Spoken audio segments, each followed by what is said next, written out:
Gentlemen, we're still fighting our way through this pandemic. As you well know, it's crushed the economy and sent tens of millions into unemployment. Charities, nonprofits, and religious organizations have really stepped up to help people who are struggling. Senator Lankford, can you talk to us about the new bill you just introduced, what it aims to do, and why it's so important?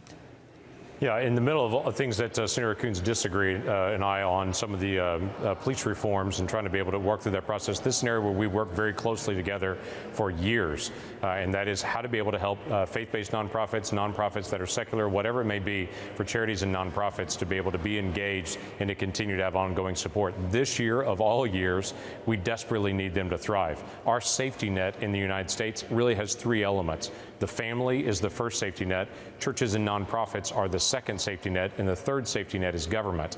And a lot of people look to government to be able to solve all this. I would tell you, those of us in government understand there's no way to meet all those needs unless we have healthy, strong nonprofits, unless we have healthy, strong families as well. And so what we have proposed is during this time of this pandemic to raise the deduction level for every American, even if you don't itemize your taxes, that you could give to a nonprofit of your choice, and it's totally up to you, and that would reduce your taxes by that same amount. Now, we got something in the CARES Act several months ago where any American could donate $300 this year. It will immediately go off in your taxes whether you itemize or not. But we want to dramatically increase that so that we continue to strengthen our faith-based nonprofits and non-faith-based nonprofits across the country to take care of the homeless, take care of those in desperate need, take care of mental health issues, to take care of our faith-based institutions, houses of worship. It's just exceptionally important they stay strong during this time period.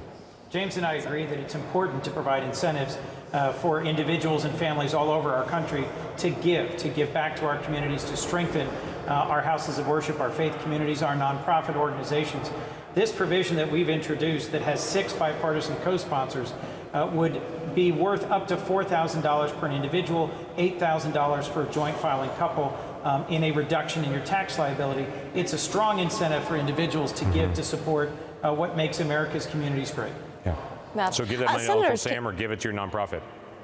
Matt, can you tell us what the current deduction is and how much of an increase this bill calls for? And also, would this be a permanent increase in the charitable tax deduction?